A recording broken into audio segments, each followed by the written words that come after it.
यात्रा में जयकारों का उद्घोष।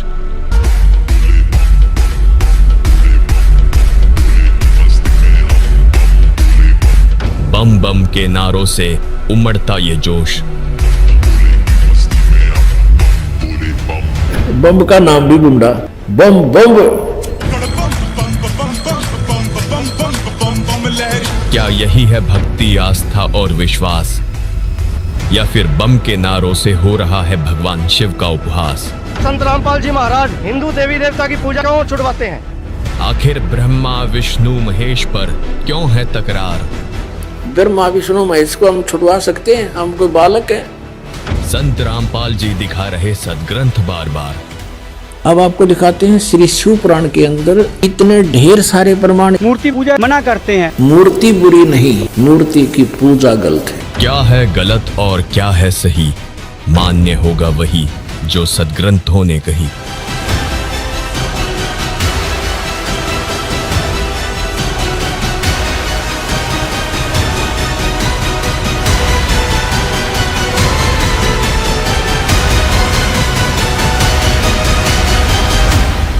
दर्शकों, लगातार आध्यात्मिक चर्चाओं के माध्यम से हम आपके सामने अध्यात्म से जुड़े हर उन सवालों के जवाब तलाशने की कोशिश करते हैं जिनको जानकर समाज को नई दिशा मिल सके, आपका आध्यात्मिक जीवन शंकाओं से मुक्त हो।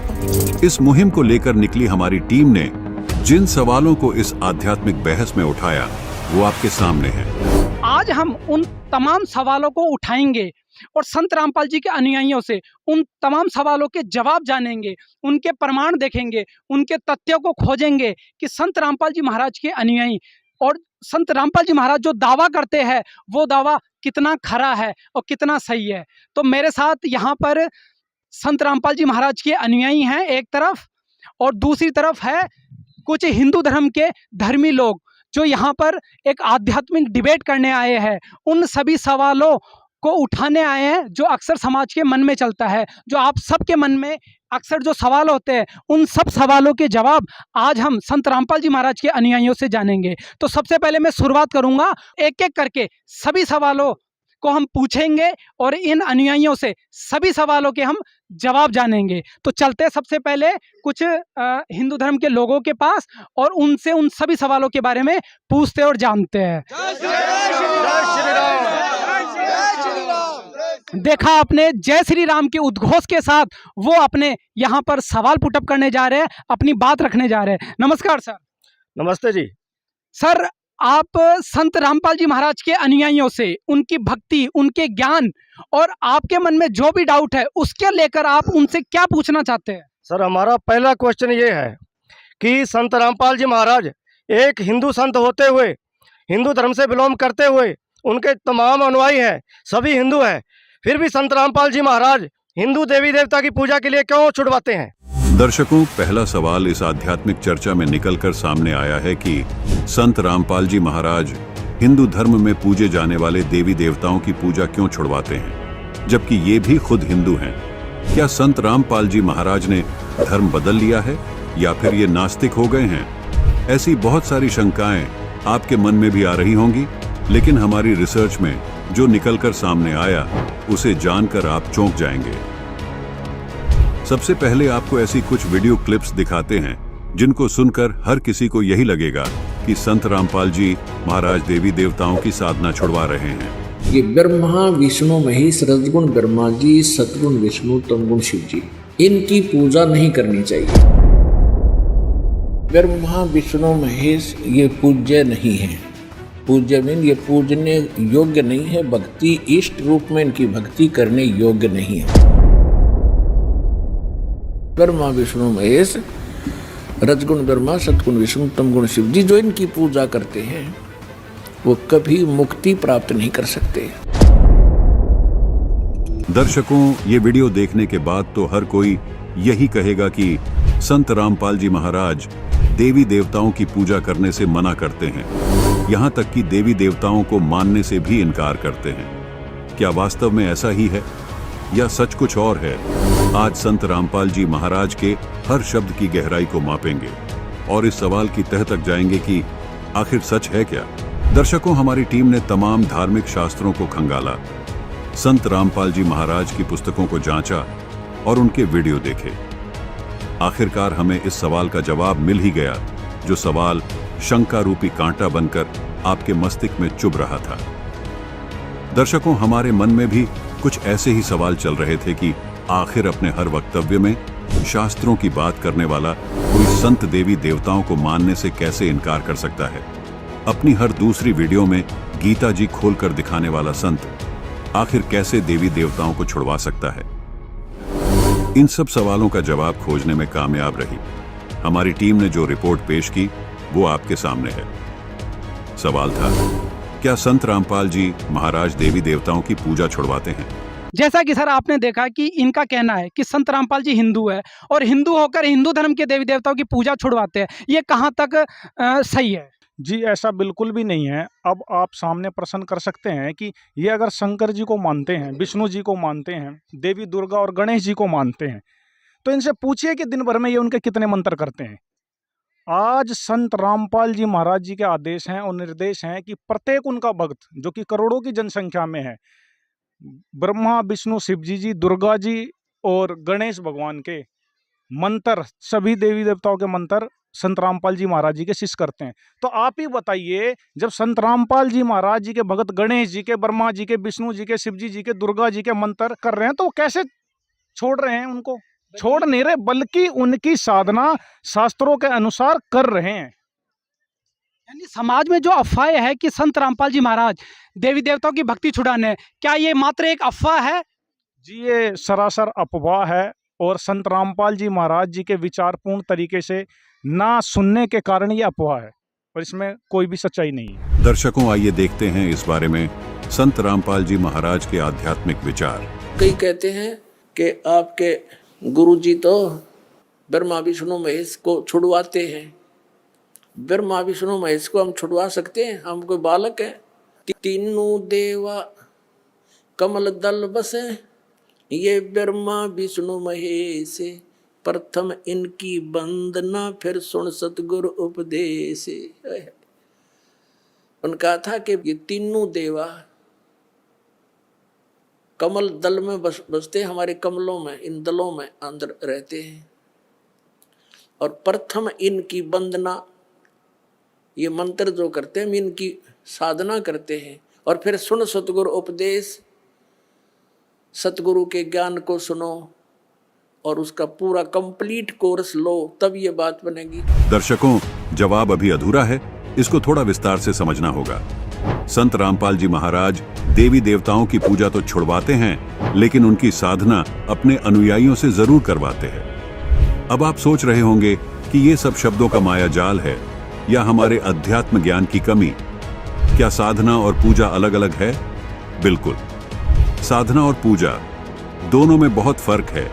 इसी फर्क को न समझ पाने के कारण संत रामपाल जी महाराज पर यह सवाल उठना शुरू हुआ था। संत रामपाल जी महाराज अपने सत्संग प्रवचनों में ये जरूर कहते हैं कि ब्रह्मा विष्णु महेश की पूजा नहीं करनी है, लेकिन साथ में ये भी कहते हैं कि हमें उनकी साधना करनी है। आइए आपको साधना और पूजा का भेद समझाते हैं। पूजा, जिसको आप भक्ति भी कह सकते हैं, एक उदाहरण के जरिए आपको समझाते हैं। जैसे हम सबको पता है कि पृथ्वी के अंदर मीठा और शीतल जल है। सवाल ये है कि उसको प्राप्त कैसे किया जा सकता है। उसके लिए बोकी द्वारा जमीन में सुराख किया जाता है। उस सुराख यानी बोर में लोहे की पाइप डाली जाती है, फिर हैंड पंप यानी नल की मशीन लगाई जाती है, तब वह शीतल जीवन दाता जल प्राप्त होता है। इसलिए हमारा पूज्य जल है। उस जल को प्राप्त करने के लिए प्रयोग किए गए उपकरण तथा प्रयत्न साधना है। यदि हम उपकरणों की पूजा में लगे रहे तो जल प्राप्त नहीं हो सकता। उन उपकरणों के द्वारा पूज्य वस्तु प्राप्त होती है। आपको एक और उदाहरण से समझाते हैं। जैसे एक पतिव्रता स्त्री परिवार के सभी सदस्यों का सत्कार करती है, सास ससुर का, माता पिता का, ननंद का, छोटी बहन का, जेठ देवर का, बड़े छोटे भाई का, जेठानी देवरानी का, बड़ी छोटी बहन का, सबका सम्मान करती है, परंतु वह पूजा अपने पति की करती है। जब किसी कारणवश स्त्री और उसका पति घर से अलग होते हैं तो वो अपने हिस्से की सर्व वस्तुएं उठाकर अपने पति वाले मकान में ले जाती है। मतलब जो आस्था वो अपने पति में रखती है, वो भाव उसका परिवार के किसी और सदस्यों में नहीं होता। परंतु आदर सबका करती है। ठीक इसी प्रकार संत रामपाल जी महाराज के अनुयायी सब देवी देवताओं का आदर करते हैं, लेकिन भक्ति पूजा पूर्ण निष्ठा के साथ पूर्ण परमात्मा कबीर साहिब जी की करते हैं। जैसे जल रूपी परमात्मा को प्राप्त करने के लिए शरीर रूपी जमीन में मंत्र रूपी बोकी से ब्रह्मा विष्णु महेश के कमल रूपी पाइप से होते हुए हम उस जल रूपी परमात्मा तक पहुंचेंगे। उस परमात्मा तक पहुंचने तक मार्ग में जो भी क्रिया हमने की वो साधना कहलाती है। उस क्रिया में ब्रह्मा विष्णु महेश के मंत्र भी शामिल हैं और ज्ञान दान ध्यान हवन प्रणाम यज्ञ भी शामिल है। ये सब हमारी साधनाएं हैं जिनको करने के बाद हम जल रूपी पूर्ण परमात्मा को प्राप्त कर लेंगे। अब आप कहेंगे कि ब्रह्मा विष्णु महेश ही तो पूर्ण परमात्मा है, वही तो जल है, वही तो इष्ट देव है। लेकिन नहीं, ब्रह्मा विष्णु महेश पूर्ण परमात्मा नहीं है। उनकी पूजा करने के लिए गीता जी में साफ मना किया गया है। आध्यात्मिक मार्ग में पूजा सिर्फ इष्ट देव की ही की जाती है। खैर, आगे बढ़ते हैं और देखते हैं कि आध्यात्मिक बहस में आगे और क्या निकलकर सामने आता है। सर, हम ये इनके अनुयायियों संत रामपाल जी के अनुयायियों से जानना चाहते हैं कि माता दुर्गा का पति है, उन्होंने संत रामपाल जी ने बताया है। हम बचपन से सुनते आ रहे हैं कि वो तो अर्धकुंवारी है, लेकिन ये तो माता का अपमान है, ये तो हमारे जो देवी देवता हैं उन सबका अपमान कर रहे हैं। लेकिन हमें प्रूफ सहित आधार सहित बताइए, ये कहाँ बताया गया है और कहाँ लिखा है ये। आध्यात्मिक बहस में अगला सवाल ये निकलकर सामने आया कि संत रामपाल जी महाराज माता दुर्गा जी को सर्वशक्तिमान नहीं मानते, बल्कि उनका दावा है कि दुर्गा माता जी का कोई पति भी है। लेकिन दूसरी तरफ हिंदू धर्म में प्रचलित पूजा करने वाले लोगों का मानना है कि माता दुर्गा का कोई पति नहीं है। जैसा कि इन्होंने कहा है कि माता देवी का पति बताते हैं संत रामपाल जी महाराज जी, आखिर इसका प्रमाण क्या है? तो सर हमें बताइए, इसका प्रमाण कहाँ पर है कि माता देवी दुर्गा का कोई पति है? जी देखिए, देवी भागवत महापुराण के अंदर में प्रमाण आता है देवी भागवत में, उसमें एक महिषासुर वाला प्रकरण आता है। सभी हिंदू भाई उससे परिचित हैं।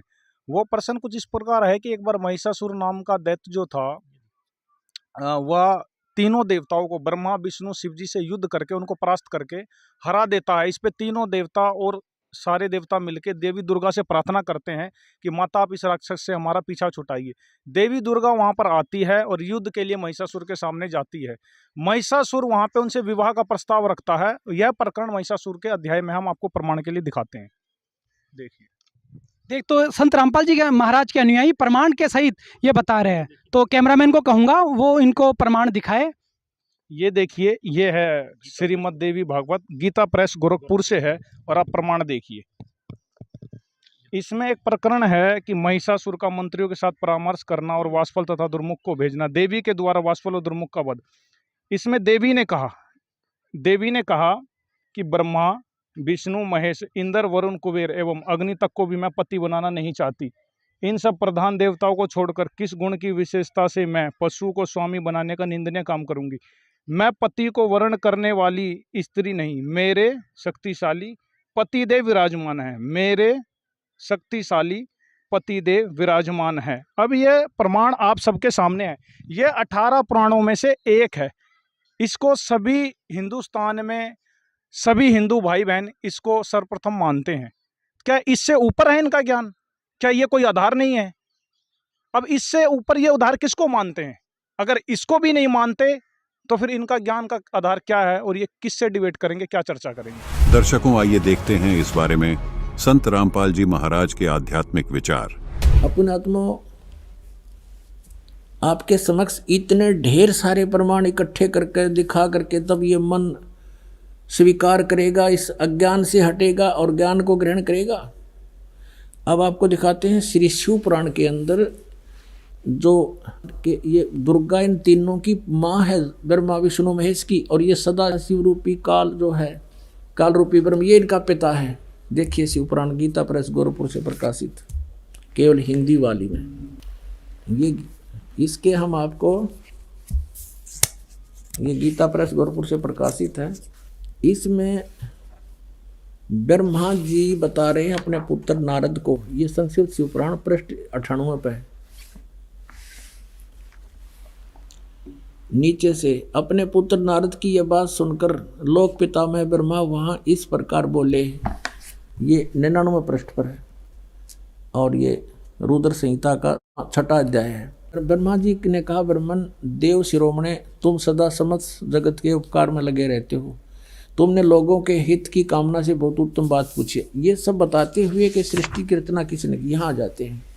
जिस परब्रह्म के विषय में ज्ञान और अज्ञान से पूर्ण उक्तियों द्वारा इस प्रकार विकल्प किए जाते हैं, उसने कुछ काल के बाद, कुछ समय के बाद द्वितीय की इच्छा प्रकट की। उसके भीतर एक से अनेक होने के संकल्प उदित हुए।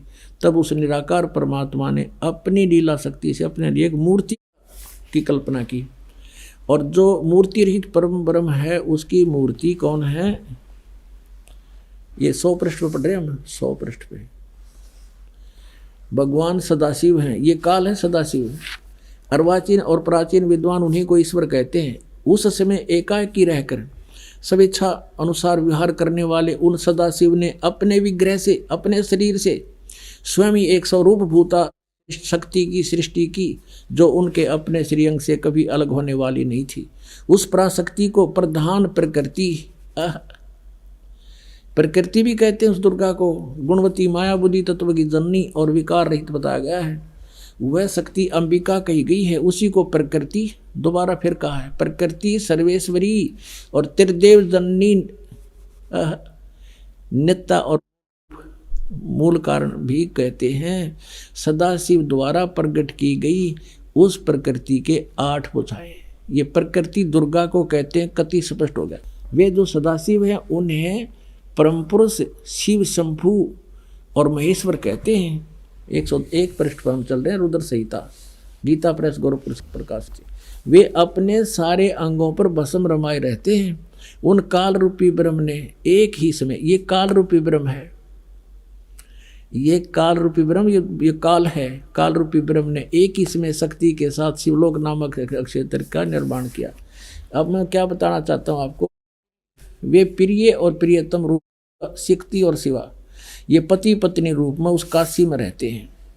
देव से एक समय उस आनंद वन में रमण करते हुए शिवा और शिव के मन में यह इच्छा हुई कि किसी दूसरे की पुरुष की भी सृष्टि करनी चाहिए, जिस पर यह सृष्टि संचालन का महान भार रखकर हम दोनों केवल काशी में रहकर स्वेच्छा अनुसार विचरें और निर्वाण धारण करें। ऐसा विचार करके, निश्चय करके, शक्ति सहित सर्वव्यापी परमेश्वर शिव ने अपने वाम भाग से 10वें अंग पर अमृत मल दिया, यानी दुर्गा के साथ पति पत्नी व्यवहार किया, जिससे वहाँ एक पुत्र की उत्पन्न हुई, एक पुरुष प्रकट हुआ, उसका नाम के रखा।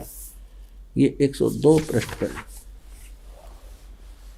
ये रुद्र संहिता। शिव बोले, वत्स, व्यापक होने से तुम्हारा विष्णु नाम विख्यात हुआ।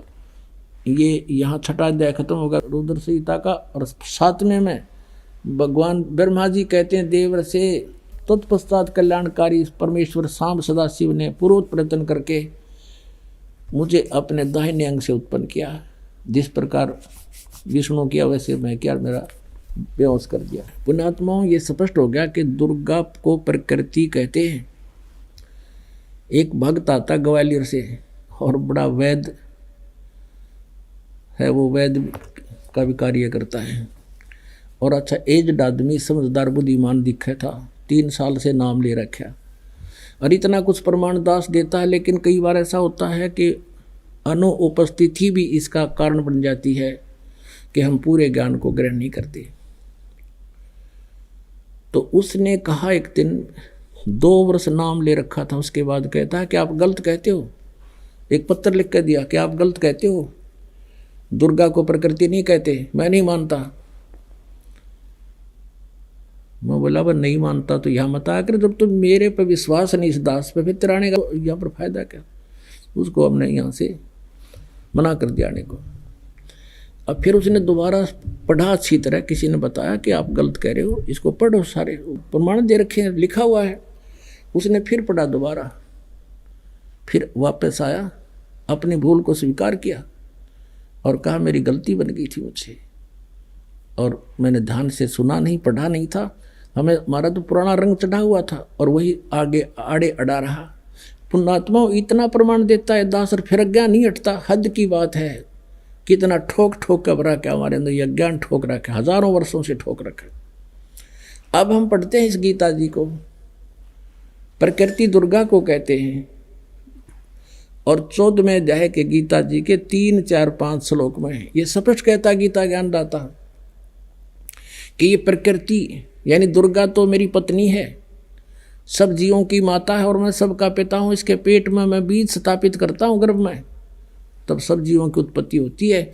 और इसी प्रकृति से उत्पन्न तीनों गुण, रजगुण ब्रह्मा, सतगुण विष्णु, तमगुण शिव जी, ये सभी जीवों को कर्माधार से यहाँ बंधन में बांधे रहते हैं। और परमात्मा कहते हैं ये झूठ बोल रहा है, ये केवल ब्रह्मा विष्णु महेश को दोषी बता रहा है। नहीं, क्या बताते हैं? ब्रह्मा विष्णु कहते हैं, ब्रह्मा विष्णु महेश्वर माया और धर्मराया कहिए, इन पांचों में परम पंच बनाया, वाणी हमरी लहिए। परमात्मा कहते हैं ब्रह्मा विष्णु महेश माया और धर्मराया कहिए, धर्मराज कहें इस काल को, धर्मराया भी कहते हैं। और इन पांचों ने मिलकर ये प्रपंच बना रखा है, वाणी हमरी लहिए। अकेले ब्रह्मा विष्णु महेश दोषी नहीं है। अब हम आते अपने उसी कंसेप्ट के उसी पॉइंट पर कि ये क्या कह रहा है कि अब ऐसा ज्ञान सुना दूंगा अर्जुन, इसको सुनने के बाद फिर कुछ भी जानना शेष नहीं रहेगा। और ये भगत मेरी भक्ति अवश्य करते हैं, तो हजारों में से कोई मेरी भक्ति करता है, लेकिन उनमें से कोई एक ही मुझे पहचान पा रहा है। मैं कौन हूँ मुझे पहचान नहीं रही। अब फिर देखिएगा श्री मद् भगवत गीता, ये देखिएगा। अब इसके हम फिर आते हैं 7वें स्कंद में, और इसमें स्पष्ट लिखा है गीता जी अध्याय नंबर 7 के श्लोक नंबर 4, 5 में इकट्ठा किया है कि मेरी 2 प्रकार की प्रकृति है। एक तो दृढ़ प्रकृति, ये दृढ़ प्रकृति, और इससे दूसरी है वो जीव रूपा, यानी यह प्रकृति दुर्गा है मेरी। और 14वें अध्याय के अपने आत्मा में थोड़ा कंसेप्ट क्लियर हो जाए, क्योंकि बार बार नहीं मिलता है समय जो आदरदा बख्शी भगवान ने। 3, 4, 5 में ही देखिएगा अध्याय नंबर 14 श्रीमद् भगवत गीता, और यहाँ देखिएगा 3रा श्लोक। हे अर्जुन, मेरी महत ब्रह्म रूप मूल प्रकृति संपूर्ण भूतों की यानी प्राणियों की योनि है, अर्थात गर्भाधान स्थान है, और मैं सबका पिता हूँ। मैं उस योनि में गर्भ को स्थापन करता हूँ, गर्भम दधामी, उसके संयोग से इन्होंने कुछ अपना बना रखा है। सब भूतों की उत्पत्ति यानी प्राणियों की उत्पत्ति होती है। 4 में क्या कहा है? हे अर्जुन, नाना प्रकार की शरीरों में योनियों में जितने भी मूर्तियां अर्थात शरीरधारी प्राणी उत्पन्न होते हैं, प्रकृति तो उन सब की माता है, गर्भ धारण करने वाली माता, और मैं बीज स्थापन करने वाला पिता हूँ। 5वें में क्या कहा है? हे अर्जुन, सतगुण रजगुण और तमगुण ये प्रकृति से उत्पन्न, दुर्गा से उत्पन्न प्रकृति संभवा, रजगुण ब्रह्मा, सतगुण विष्णु, तमगुण शिव जी, दुर्गा से उत्पन्न तीनों गुण अविनाशी जीव आत्मा को शरीर में बांधते हैं। ये कहेंगे तो ये रोक रहे हैं तीनों, ब्रह्मा विष्णु महेश कर्मानुसार, और परमात्मा कहते नहीं, ये पांचों मिलकर प्रपंच बना रखा है, हमारी बात को समझ लेना, इनकी बातों में मत आना। अब परमात्मा कहते हैं कि इन पांचों ने मिलकर ब्रह्मा विष्णु महेश माया दुर्गा और ये काल कहिए, इन पांचों ने मिलकर ये प्रपंच बना रखा है, वाणी हमारी लहिए। हमारे ज्ञान को गहराई से समझना। दर्शकों, अभी आपको सूक्ष्म वेद से भी प्रमाणित करते हैं कि ब्रह्मा विष्णु महेश की उत्पत्ति काल यानी ब्रह्म और दुर्गा के संयोग से हुई है, जिससे ये स्वतः सिद्ध हो जाएगा कि दुर्गा और काल यानी ब्रह्म पति पत्नी है। देखिए प्रमाण। धर्मदास ये जग बोराना, कोई न जाने पद निर्वाणा, यही कारण मैं कथा पसारा, जग से कहिए वो राम नियारा। ये नाम गलती से लिखा है, मिसप्रिंट है। यही ज्ञान जग जीव सुनावो, सब जीवों का भरम नसाओ। अब मैं तुमसे कहूँ चिताई, ही तिरदेवन की उत्पत्ति भाई। तीनों देवता ब्रह्मा विष्णु महेश की जन्म बताता हूँ कैसे हुआ। कुछ संक्षेप कहूँ गहुराई, सब संशय तुमरे मिट जाई। भरम गए जग वेद पुराणा, आदि राम का भेद न जाना। ये राम है। ज्ञानी सुने सो हृदय लगाई, मूर्ख सुने तो गम न पाई। माँ अष्टंगी पिता निरंजन, ये जम दारुण वंशन अंजन। पहले कीन निरंजन राई, पीछे से माया उपजाई। माया रूप देख अति शोभा, देव निरंजन तन मन लोभा। काम देव धर्मराय सताए, देवी को तुरंत धर खाई। पेट से देवी करी पुकारी, साहेब मोहे करो उभारी। टेर सुनी सतगुरता आए, अष्टंगी के बंध छुड़वाए। यहाँ वास्तविकता यह है कि टेर सुनी तहाँ हम आए, परमात्मा कहते हैं अष्टंगी के बंध छुड़वाए। धर्मराय को हिकमत कीना, नखरेखा से भग कर लीना। धर्मराय करे भोग विलासा, माया को रही तब आशा। यानी दुर्गा प्रेग्नेंट होगी। 3 पुत्र अष्टंगी जाए, ब्रह्मा विष्णु शिव नाम धराए। ओए होए 3 पुत्र अष्टंगी दुर्गा ने पैदा किए शिव काल के संयोग से, और ब्रह्मा विष्णु और शिव नाम धराए। 3 देव विस्तार चलावे, इनमें ये जग धोखा खावे। पुरुष गम कैसे के पावे, काल निरंजन जग भरमावे। 3 लोग अपने सुत दीन्या, सुन निरंजन बासालीन्या। 3 देव सो उनको ध्यावे, निरंजन का वह पार न पावे। ये अलख निरंजन बड़बट पारा, 3 लोग जीव करे आहारा। ब्रह्मा विष्णु शिव नहीं बचाए, सकल खाए पुन धूर उड़ाए। जैसा कि संत रामपाल जी महाराज के अनुयायियों ने अभी देवी पुराण से ये सिद्ध किया और प्रमाण दिखाया कि माता देवी का पति है, वो ब्रह्मा विष्णु महेश से भी ऊपर उनका कोई परम पुरुष है जो उनके पतिदेव है। और अभी इस प्रमाण को उन्होंने प्रमाण करके दिखाया। तो सर आप क्या कहना चाहोगे? अभी संत रामपाल जी महाराज के अनुयायियों ने आपके उस प्रश्न का जवाब दिया कि माता देवी का पति है। क्या आज से पहले आपको ये पता था कि माता का कोई पति है? नहीं जी, हमें नहीं सर मालूम। आपको अभी इन्होंने प्रमाण सहित दिखाया कैमरे पर, तो आपका क्या राय है? क्या आप मानते हो कि जो पुराणों में लिखा है वो हिंदू धर्म के लिए सर्वमान्य है? देखो, जो प्रमाण दिखाया उसके आधार पे तो मानना पड़ेगा। दर्शकों, संत रामपाल जी महाराज ने जिन शास्त्रों का हवाला दिया वह हिंदू धर्म के प्रमाणित शास्त्र हैं। उन्होंने जो प्रमाण दिए उनसे ये स्पष्ट हो जाता है कि ब्रह्म यानी काल भगवान यानी सदाशिव का देवी दुर्गा के साथ अभेद संबंध है। इन्हीं दोनों के संयोग से तीनों देवताओं की उत्पत्ति हुई है, जिनको ब्रह्मा विष्णु महेश कहा जाता है। आइए अब आगे देखते हैं कि इस आध्यात्मिक ज्ञान चर्चा में क्या होता है। मेरा भी इनसे एक सवाल है सर। ये हिंदू धर्म में जो देवी देवताओं की मंदिरों में मूर्ति बनाकर पूजा आराधना की जाती है, वो संत रामपाल जी महाराज उसके लिए बिल्कुल मना करते हैं, फिर तो वो हिंदू विरुद्ध हुए ना। आध्यात्मिक ज्ञान चर्चा में अब एक और महत्वपूर्ण सवाल निकलकर सामने आया। संत रामपाल जी महाराज मूर्ति पूजा का विरोध करते हैं, मंदिर जाने से मना करते हैं। क्या ये सब हिंदू धर्म के विरुद्ध नहीं है? तो सर हमें बताइए, जैसा कि इनका प्रश्न है कि संत रामपाल जी महाराज मूर्ति पूजा को और मंदिर पूजा को छुड़वाते हैं, आखिर सनातन में तो मूर्ति पूजा का ही सबसे मुख्य उल्लेख है। देखिए, हमारे गुरुजी मूर्ति पूजा को ये नहीं कहते कि ये गलत है। हमारे गुरुजी ये कहते हैं कि आप इस मूर्ति पे ही अगर दृढ़ हो जाओगे, उसी में आस्था बना के रख लोगे, वो आदर के लिए तो ठीक है, उसकी याद के लिए तो ठीक है, उससे याद बनती कि हाँ विष्णु जी हैं, ये गुण युक्त हैं, तो लेकिन सिर्फ मूर्ति पे ही आधारित हो जाने से वो लाभ हमको विष्णु जी नहीं देंगे। उदाहरण के लिए, अगर कोई बच्चा अपने बुक में देखता है आ से आम, तो आम को देख के, फोटो देख के, चित्र देख के उसको ये तो पता लगता है कि ये आम है, खाने वाली वस्तु है, उसके गुणों के बारे में उसको जानकारी हो जाती है। लेकिन अगर वो फोटो पे ही दृढ़ हो जाए, उसी पे अगर वो आस्था कर ले और अगरबत्ती, धूप बत्ती, फूल और घंटी बजाने लगे और बैठ जाए हट करके कि मैं आम लूंगा, तो इस तरीके से तो देखो उसको आम मिलने से रहा।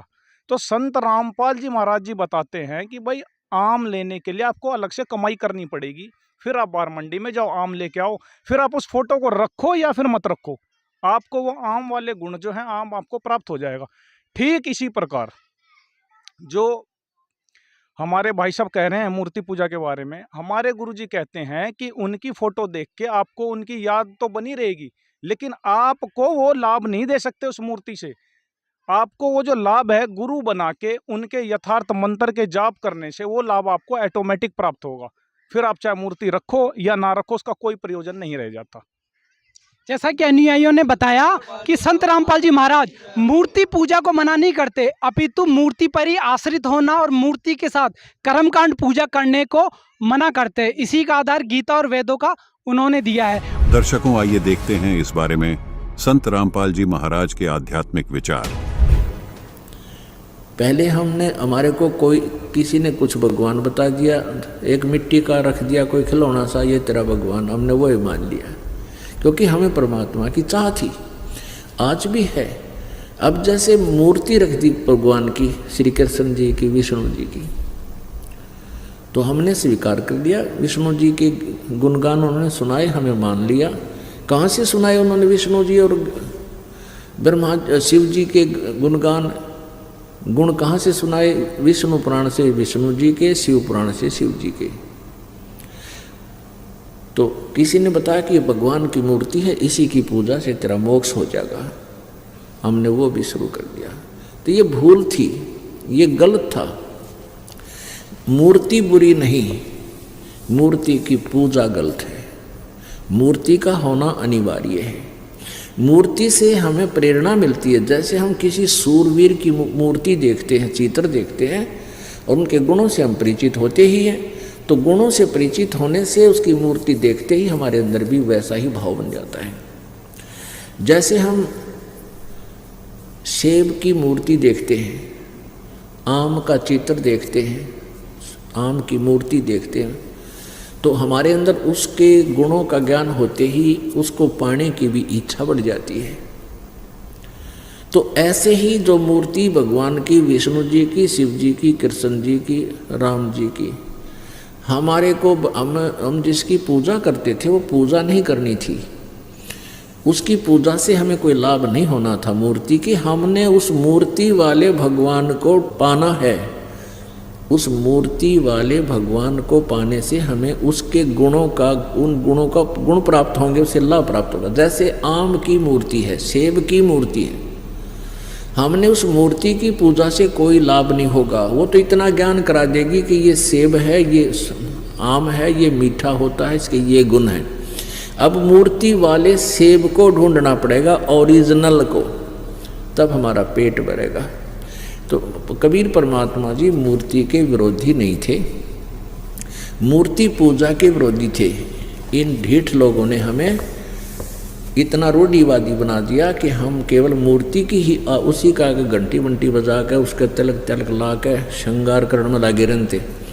इतना उसके श्रृंगार में लग गए, इतना ठीक है, खराब हो रही हो तो पोछा मार दे, कपड़ा साफ करके प्रणाम करो मूर्ति को, क्योंकि भगवान को के उस मूर्ति को प्रणाम कर, परमात्मा को प्रणाम होता है। ये श्रद्धा हमारी बनती है, भाव बनता है। लेकिन पूजा और सत्कार में अंतर होता है, पूजा और सत्कार में बहुत अंतर होता है। तो ऐसे हमने पूजा नहीं करनी, सत्कार करने से हमारे अंदर विनम्रता बनी रहेगी। भगवान सामने दिखाई दें जैसे मूर्ति है, और सामने भगवान ही आ जाए तो हमारा ऐसे ही भाव रहे जैसे मूर्ति नहीं, ये परमात्मा आखड़े हुए। लेकिन लाभ मिलेगा भगवान से ही। वो मिलेगा कैसे परमात्मा? उसके पाने की वे ऑफ वर्शिप गीता जी में बहुत अच्छी वर्णित है। जैसे गीता जी अध्याय नंबर 8 के श्लोक नंबर 13 में कहा, गीता ज्ञानदाता ब्रह्म कहता है मेरी पूजा करनी है, मेरा केवल एक ओम मंत्र है, बस, नथिंग एल्स। और 8वें अध्याय के 3 श्लोक में जिस परम अक्षर ब्रह्म के बारे में बताया है उसकी पूजा करनी है, तो 17वें अध्याय के 23वें श्लोक में कहा कि ओम तत्सत इति निर्देश है ब्रह्मण त्रिविध समर्थ है। उस परमात्मा के यानी परम अक्षर ब्रह्म के पाने का ओम तो सीधा ही क्लियर है, स्पष्ट है, और तत् और सत ये दोनों सांकेतिक गुप्त हैं। ये दास बताएगा, वास्तविक ये कोड वर्ड है। तो ओम और तत् ये 2 अक्षर मिलकर के सतनाम बन जाता है। ये सतनाम कोई जाप करने का नहीं है। और ये ओम ब्रह्म का जाप है, ये तत्व सांकेतिक जो दास बताता है, जिसको सतनाम प्राप्त है उनको पता है। ये परब्रह्म का जाप है, यानी अक्षर पुरुष का जाप है। और सत्य ये परम अक्षर ब्रह्म का जाप है, यानी ये गुप्त है, ये कोडन वर्ड है, ये दास बताएगा। हमने उस परमात्मा को पाना है, मूर्ति से कोई लाभ नहीं होगा। हमने उस परमात्मा को पाना है जिसकी हम खोज कर रहे हैं। दर्शकों, संत रामपाल जी महाराज ने बड़े ही साधारण और सरल तरीके से समझाया कि मूर्ति पूजा करने से भगवान नहीं मिलेगा, बल्कि उस महापुरुष द्वारा बताई गई भक्ति साधना करने से लाभ मिलेगा। तो सर आप भी बताइए, आपका क्या प्रश्न है? मेरा प्रश्न है संत रामपाल जी महाराज का अनुयायी से। जो संत रामपाल जी महाराज बताते हैं, ये तीनों देवता जैसे ब्रह्मा विष्णु महेश ये जन्म मृत्यु में है, ये कैसा? हम तो अजर अमर उसको स्वभाव रे चिंता कर जो अजर अमर है, लेकिन ये उन्होंने तो बताते ये तो जन्म मृत्यु में, ये किस में प्रमाण है सर, ये बताइए। लोगों का प्रश्न है कि संत रामपाल जी महाराज जी बताते हैं कि ब्रह्मा विष्णु महेश की जन्म और मृत्यु होती है, जबकि सनातन धर्म में माना जाता है कि ब्रह्मा विष्णु महेश अजर अमर है, उनकी कोई जन्म मृत्यु नहीं होती, वो अविनाशी है। तो इसका कहाँ प्रमाण है और इसका क्या उत्तर है? आप प्रमाण सहित तथ्यों सहित हमें बताइए। मैं पहले बताऊं कि मैं एक शिक्षक हूं, ठीक है, मैं ग्रेजुएट भी हूं, और मैं भी पहले यही समझता था जो आप लोगों ने आज तक सुना, मैं भी यही सुनते आया था। लेकिन जब मैंने रामपाल जी महाराज का ज्ञान सुना, उनका सत्संग सुना, और उस आधार पर जब मैंने अपने शास्त्रों को मिलाया, तो मैंने पाया कि सचमुच तो आज तक हम लोग जो सुने थे वो तो गलत था, वो तो अधूरा ज्ञान था। लेकिन आज जो प्रमाण दे रहे हैं परमात्मा संत रामपाल जी महाराज, उसके आधार पर जब हमने देखा, कबीर सागर में लिखा हुआ है कि माँ अष्टंगी पिता निरंजन यजम दारुण वंशनंजम, तीन पुत्र अष्टंगी जाए ब्रह्मा विष्णु शिव नाम धराए। तो इससे स्पष्ट हो जाता है कि उनका जो जन्म हुआ है वो अष्टंगी माने दुर्गा से हुआ है, और ये तीनों जो है, ये प्रमाण कौन से शास्त्र में? ये कबीर सागर के ज्ञान बोध में है। कबीर सागर जो एक पुस्तक है, उसका ज्ञान बोध अध्याय, उसमें आपको ये मिल जाएगा। अच्छा सर, हमें किसी गीता वेद पुराणों से भी प्रमाणित करे कि ब्रह्मा विष्णु महेश की जन्म मृत्यु होती है? जी हाँ, देवी भागवत पुराण में स्पष्ट लिखा हुआ है, वो आपको मैं अभी दिखाता हूँ। ये देखिए, ये देवी भागवत पुराण है, सचित्र मोटा टाइप, केवल हिंदी, गीता प्रेस से ये लिखा हुआ है। ये हमारे गुरुजी का नहीं है, गीता प्रेस से लिखा हुआ है। देखिए, ये देखिए, ये इसकी तीसरा अध्याय, तीसरा का संचित देवी भागवत पुराण 138 पेज क्या लिखा हुआ है कि तुम शुद्ध स्वरूपा हो, यह सारा संसार तुम्ही से उद्भासित हो रहा है। मैं ब्रह्मा और शंकर, हम सभी तुम्हारी कृपा से ही विद्यमान है। हमारा आविर्भाव मतलब हमारा जन्म होता है, और तिरोभाव हुआ करता है, इसका मतलब हमारी मृत्यु भी हो करती है। केवल तुम ही नित्य और जगत जननी हो, प्रकृति और सनातन देवी। तो इसे प्रमाणित हो गया कि हमारे जो जगत गुरु सतगुरु रामपाल जी महाराज बोलते हैं, वो जो भी बोलते हैं वो अपने से कुछ नहीं बोलते। वो जो भी आज तक प्रमाण दिए हैं, वो शास्त्रों से प्रमाणित करके दिखाए हैं, वो अपने मन से कुछ नहीं बोलते। इसलिए आज आप लोगों ने भी देख लिया कि देवी भागवत पुराण में स्पष्ट लिखा हुआ कि ब्रह्मा विष्णु महेश बोलते हैं हमारा आविर्भाव मैंने जन्म होता है, तिरोभाव मैंने मृत्यु होती है। दर्शकों, संत रामपाल जी महाराज के शिष्यों ने हाथों हाथ प्रमाण दिखाकर ये सिद्ध कर दिया कि जो संत रामपाल जी महाराज श्री ब्रह्मा विष्णु और महेश जी की जन्म मृत्यु के बारे में वो बता रहे हैं, वो बिल्कुल यथार्थ बात बताते हैं, और श्री ब्रह्मा विष्णु और महेश जी वास्तव में अजर अमर नहीं हैं। सुनिए संत रामपाल जी महाराज के आध्यात्मिक विचार। अब आपको हमें ये लोक वेद सुना करते थे, ये अपने सदग्रंथों से भी परिचित नहीं थे। ये ब्राह्मण गुरु ऋषि महर्षि इन पुराणों से भी परिचित नहीं थे। और ब्रह्मा विष्णु महेश को अजरो अमर सर्वेश्वर महेश्वर, इनके कोई माता पिता नहीं, इनका जन्म मृत्यु नहीं होता, ऐसे कहा करते थे। ये लोक वेदता दंत कथा थी, और इनके जीवनी में लिखा है कि इतना नासवान है, इनकी जन्म मृत्यु होती है, दुर्गा इनकी माता है और ये ब्रह्म इनका पिता है, ज्योतिनंद। ये देखिएगा जीवनी, ब्रह्मा विष्णु महेश की जीवनी।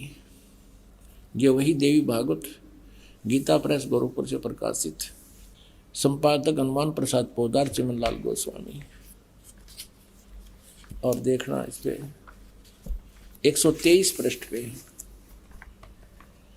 तीसरा स्कंद 123 पृष्ठ पे,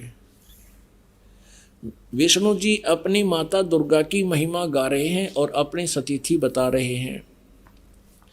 तुम शुद्ध स्वरूपा हो, ये सारा संसार तुम्ही से उद्भासित हो रहा है। मैं ब्रह्मा विष्णु, मैं माने विष्णु, ब्रह्मा और शंकर, हम सभी तुम्हारी कृपा से विद्यमान हैं। हमारा आविर्भाव मन जन्म, तिरोभाव मन मृत्यु हुआ करता है। केवल तुम ही नित्य हो, जगत जननी हो, प्रकृति और सनातनी देवी हो। ये प्रकृति शब्द भी याद रखना, आपका गीता जी में काम आएगा। जब 14वें अध्याय में दास आपको बताएगा कि प्रकृति से उत्पन्न तीनों गुण, रजगुण ब्रह्मा, सतगुण विष्णु, तम गुण शिव जी, ये जीव को कर्मानुसार फंसाए रखते हैं। प्रकृति माने दुर्गा, 14वें अध्याय के 3, 4, 5 श्लोक में लिखा है कि प्रकृति मेरी पत्नी है, मैं पति हूँ इसका, इसके पेट में जीव स्थापित करता हूँ जिससे सब जीवों की उत्पत्ति होती है। विष्णु जी कह रहे हैं कि मैं ब्रह्मा और शंकर, हम सभी तुम्हारी कृपा से विद्यमान है। हमारा आविर्भाव मन जन्म, तिरोभाव मन मृत्यु हुआ करता है। केवल तुम ही नित्य हो, जगत जननी हो, प्रकृति और सनातनी देवी हो। इसी का समर्थन भगवान शंकर कहते हैं। भगवान शंकर बोले, देवी यदि महाभाग विष्णु तुम्ही से प्रकट हुए हैं यानी उत्पन्न हुए हैं, तो उनके बाद उत्पन्न होने वाले ब्रह्मा भी तुम्हारे ही बालक हुए। फिर मैं तुमको लीला करने वाला शंकर क्या तुम्हारी संतान नहीं हुआ? इति सिद्धम के ब्रह्मा विष्णु महेश नासवान है, दुर्गा इनकी माता है। मुझे भी उत्पन्न करने वाली तुम ही हो शिवे। संपूर्ण संसार की सृष्टि करने में तुम बड़ी चतुर हो। इस संसार की सृष्टि, स्थिति और संहार में तुम्हारे गुण सदा समर्थ हैं। उन्हीं तीनों गुणों से उत्पन्न हम ब्रह्मा विष्णु एवं शंकर नियमा अनुसार कार्य में तत्पर रहते हैं। इससे सिद्ध हो गया रजगुण ब्रह्मा, सतगुण विष्णु, तम गुण शिव जी। और ये केवल नियमित काम कर सकते हैं, जैसा वर्क डन, इसमें कोई परिवर्तन ये नहीं कर सकते। इस पवित्र पुराण के इन चंद पंक्तियों ने ये स्पष्ट कर दिया, 4 कंसेप्ट क्लियर कर दिए। एक तो ये है कि ब्रह्मा विष्णु महेश नासवान, इनकी जन्म मृत्यु होती है। दूसरा ये हो गया कि दुर्गा इनकी माता है। तीसरा ये हो गया कि रजगुण ब्रह्मा, सतगुण विष्णु, तम गुण शिव जी है। और चौथा ये हो गया कि ये केवल जैसा जिसने कर्म किया है उतना ही आपको दे सकते हैं, उसमें कोई परिवर्तन नहीं कर सकते। तो ये कॉन्सेप्ट भी यहाँ पर प्रमाण के साथ, तथ्यों के साथ क्लियर हुआ कि ये भी जन्म और मरण में है। दर्शकों, चलिए आगे बढ़ते हैं और देखते इस खास ज्ञान चर्चा में आगे और क्या सवाल जवाब होते हैं। मैं संत रामपाल जी के अनुयायी से मैं ये पूछना चाहता हूँ कि ये जो बताते हैं कि मतलब जो शिव जी को जो कांवड़ लेके जाते हैं, फिर जल चढ़ाते हैं, फिर व्रत करने के लिए बोलते हैं, ये बोलते ये गलत है। तो बताइए कहाँ प्रमाण लिखा हुआ है कि ये गलत है, शिव जी को जा करके जल चढ़ाना? अच्छा, आपका कहने का मतलब है सनातनी पूजाओं को मना करते हैं। तो ये बताइए कि ये कहाँ दिखाया गया प्रमाण कि ये करना गलत है? तो हमें बताइए, शिव जी को जल चढ़ाना या व्रत करना, जो मतलब सालों भर से मैं ये चीज़ कर रहा हूँ, शिव जी को जल चढ़ाना, फिर कांवड़ लेके कांवड़ जाना जो है ये करता हूँ, लेकिन बताए ये लोग बता रहे हैं कि जो है कि ये गलत है। कहाँ गलत है? मुझे प्रमाण दिखाए। बहुत ही अच्छा इन्होंने प्रश्न किया है कि संत, आपसे मैं इनका उत्तर जानना चाहूंगा कि ये कह रहे हैं कि संत रामपाल जी महाराज जी कावड़ लाने को, शिवलिंग पर जल चढ़ाने को, व्रत उपवास करने को मना करते हैं। आखिर ये सनातनी पूजाओं को मना करने का क्या कारण है? देखिए, मेरे बड़े भाई ने बहुत ही अच्छा क्वेश्चन पूछा है कावड़ यात्रा के बारे में। और ये जो क्वेश्चन है इसका किसी भी सदग्रंथ में, अपने गीता में, वेद में, पुराण में कहीं भी कोई प्रमाण नहीं है कि भाई आप मतलब कावड़ लाओ, शिवलिंग पे जल चढ़ाओ, व्रत रखो, ये कहीं भी प्रमाण नहीं है। क्या ये गीता में प्रमाण नहीं है? गीता में भी नहीं है सर जी, वेद में भी नहीं है, ये कोई प्रमाण नहीं है कहीं पे भी। तो क्या बिना प्रमाण की भक्ति है अभी सनातन धर्म में चल रही है? बिल्कुल सर जी, बिना प्रमाण की भक्ति चल रही है। अच्छा, आप क्या कहना चाहोगे सर इसमें? जी देखिए, ये जो साधना कर रहे हैं, आज भगवत गीता जी प्रथम है। हिंदू धर्म के जितने भी अनुयायी हैं या जितने भी हैं, वो सबों के लिए मान्य है भगवत गीता जी। उसमें 18 अध्याय 700 श्लोक लिखे गए हैं। अगर इनकी साधना इतनी ही यथार्थ है और ये परंपरागत करते हुए आ रहे हैं, तो उसका कहीं तो प्रमाण होता। भगवत गीता में 18 अध्याय बोले गए, किसी एक श्लोक में तो होता कावड़ लाने के बारे में, व्रत करने के बारे में, तीर्थों पे जाने के बारे में। वेद में और भगवत गीता जी में, जो कि चारों वेद का सारांश भगवत गीता जी है, उसमें कहीं पे भी 700 श्लोक में किसी एक भी श्लोक में जो ये साधना कर रहे हैं इसके बारे में कहीं पे नहीं लिखा। इससे पता चलता है कि ये शास्त्र अनुकूल साधना नहीं है। अगर शास्त्र अनुकूल साधना नहीं है तो इसका प्रमाण भी कहीं गीता में होगा, किसी श्लोक में या किसी मंत्र में? जी बिल्कुल, गीता के अध्याय 16 के श्लोक नंबर 23 और 24 में लिखा गया है कि उसमें भगवान अर्जुन को कह रहे हैं कि आपके लिए क्या भक्ति कर्म करने योग्य है और क्या नहीं करने योग्य है, इसके लिए ये शास्त्र ही प्रमाण है। शास्त्र हमारी भगवत गीता जी है जो चारों वेद का सारांश है। दर्शकों, सवाल बड़ा ही रोचक है। क्या करोड़ों शिव भक्त जो कावड़ लेकर आते हैं, शिवलिंग पर जल चढ़ाते हैं, वो गलत है? संत रामपाल जी महाराज का और उनके शिष्यों का कहना है कि ये मनमानी साधना है जिसका शास्त्रों में कोई प्रमाण नहीं है। क्या वास्तव में कावड़ लाने का कोई प्रमाण नहीं है? क्या ये मनमानी भक्ति है? सवाल तो ये भी है कि ये भक्ति है भी या नहीं, क्योंकि कावड़ लाने की जो परंपरा है वो कब और कैसे शुरू हुई ये अलग विषय है। कावड़ लाना और शिव पर जल चढ़ाना जो वर्तमान में ट्रेंड बन चुका है, उस पर एक नजर डालते हैं। कावड़ यात्रा के रास्ते और डीजे बजाने को लेकर बरेली में जमकर बवाल हुआ। पत्थरबाजी करते कांवड़िए। हरियाणा और यूपी के डाक कांवड़ियों में आगे निकलने की मामूली बात को लेकर रुड़की के समीप मंगलोर में उस समय संघर्ष हो गया जब दोनों गुट हरिद्वार से गंगा जल भरकर अपने अपने गंतव्यों को वापस जा रहे थे। इस संघर्ष में हरियाणा के डाक कांवड़ियों ने यूपी के डाक कांवड़ियों की लाठी डंडों से जमकर पिटाई कर डाली, जिसमें यूपी के मुजफ्फरनगर जनपद के सिसोली गांव निवासी कार्तिक नाम के एक कांवड़िए की मौत हो गई। दोपहर बाद की घटना है। दिल्ली के मोती नगर में एक कांवड़िए की कांवड़ में कार टच हो गई, कांवड़ का जल बिखर गया। हाँ, तो फिर कांवड़िए गुस्से में आकर डंडे चलाने लगे। थोड़ी देर में कांवड़ियों की भीड़ लग गई और गाड़ी का सत्यानाश कर दिया। हरिद्वार की रुड़की में एक शिव भक्त की कावड़ खंडित होने के बाद जमकर बवाल हुआ। कावड़ियों ने चालक के साथ जमकर मारपीट की। इसके बाद कार में तोड़फोड़ की और उसे पलट दिया। यही नहीं, कुछ कावड़िए तो कार को आग लगाने पर भी आमादा हो गए। दर्शकों, इन तस्वीरों को देखकर तो हर कोई यही कहेगा कि ये भक्ति साधना नहीं है, ये केवल और केवल मनमाना आचरण है। जो गंगा भगवान की जटाओं से होकर गुजरती है, उस जल को आप मंदिर में शिवलिंग पर चढ़ाने से मोक्ष प्राप्त करना चाह रहे हैं।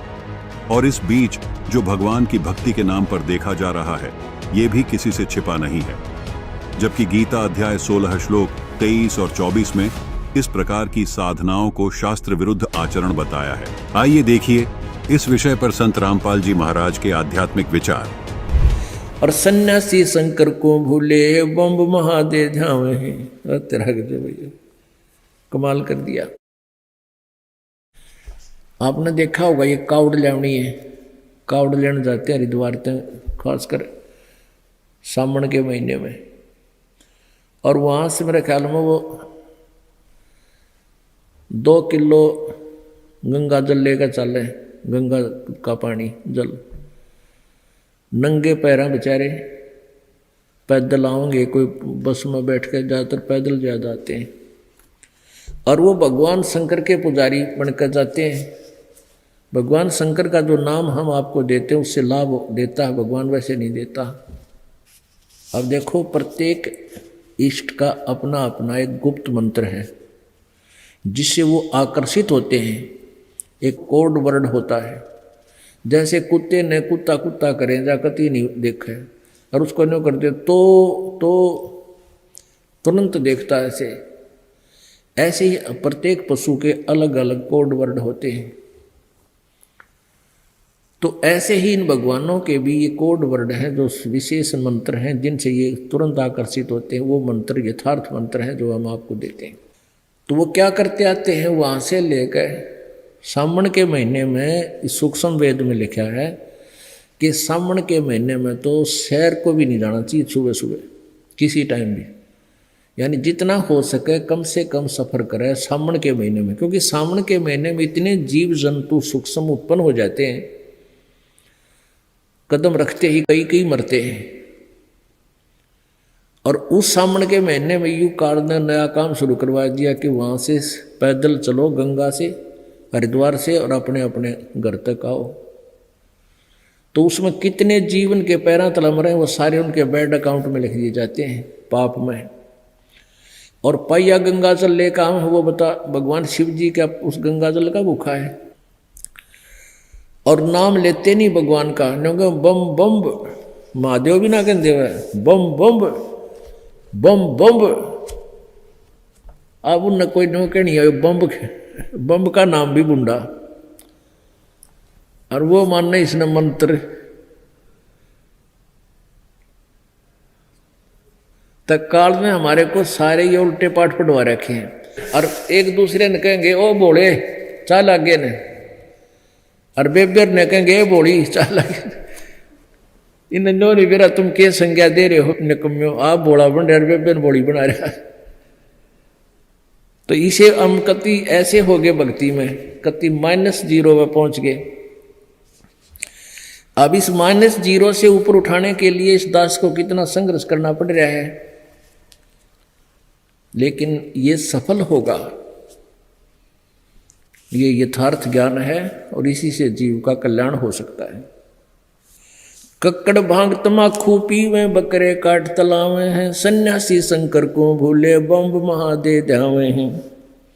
यो भी बैदा है बैदे से भेद अलैदा, यो भी बैदा बैदा क्यों जाण्या, हम सतगुरु बैठे न्यू जाण्या। दर्शकों, संत रामपाल जी महाराज ने अपने सत्संग प्रवचनों से समझाया कि कावड़ लाना शास्त्र विरुद्ध मनमानी साधना है, जिसके करने से आपको मोक्ष प्राप्त नहीं हो सकता। संत रामपाल जी महाराज के शिष्यों ने हमारी आंखें खोल दी। संत रामपाल जी महाराज देवी देवताओं की भक्ति छुड़ाते नहीं, बल्कि वो तो मंत्र जाप देते हैं। आज हमें पता चला कि भगवत गीता में ओम तत्सत इति निर्देश मंत्र लिखा है। ये तो हमने कभी देखा ही नहीं। हमने तो लाल कपड़े में लपेट के अपने घर में गीता को रख रखा है और अगरबत्ती दे देते हैं, बस इतनी पूजा करते हैं। सर, आज हमारी आंखें खोल दी संत रामपाल जी महाराज ने।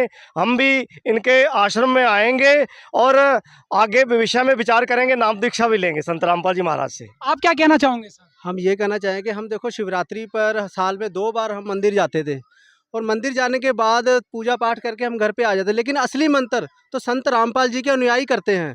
लेकिन हम इन्हीं को देखकर अब हम आश्रम में जाकर सत्संग सुनेंगे और अपना कल्याण करवाएंगे। इसीलिए कि हमारे जितने भी भाई बंधु हैं, हम सबको लेके आश्रम में पहुंचेंगे और नाम दीक्षा लेंगे इनसे।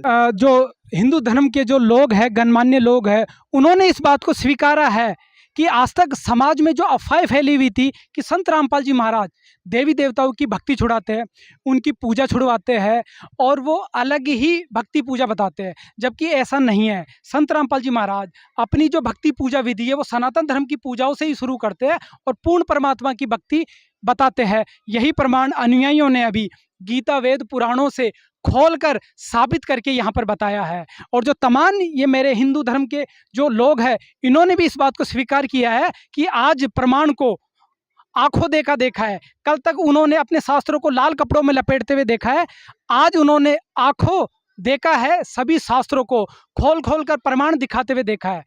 तो संत रामपाल जी महाराज जी जो भी बता रहे हैं वो शास्त्रों के अनुकूल बता रहे हैं और उनका ज्ञान शास्त्रों के अनुसार ही है। जैसा गीता वेद पुराणों में बताया जा रहा है, वैसा ही ज्ञान भक्ति संत रामपाल जी महाराज मानव समाज को बता रहे हैं। ऐसा ही अनुयायियों का मानना है और ऐसा ही अभी जो हिंदू धर्म के लोग हैं उन्होंने भी इस बात को यहाँ पर स्वीकार किया। दर्शकों, संत रामपाल जी महाराज ने वो उनके भक्तों ने आध्यात्मिक चर्चा में तमाम सवालों के सटीक और प्रमाणित जवाब दिए, जिनको जानने के बाद हर व्यक्ति ने संत रामपाल जी महाराज के इस अद्भुत ज्ञान को स्वीकार किया है।